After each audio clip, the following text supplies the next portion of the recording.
Ayun, mga ka-forklift, karadyo at iba pa. Ito yung radial holder ng red antenna na gawa ko. At kita nyo naman ang balance nya. Oh.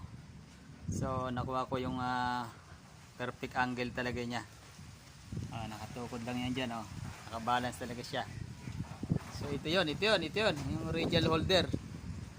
May hangin-hangin pa. So, nakabalance siya. Kasi kung hindi yan balance, magtitip over na yan. So, ayun.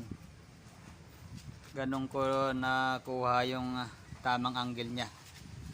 Oh. Ayan. Kahit siyang angulo tingnan. Ayan, perfect angle.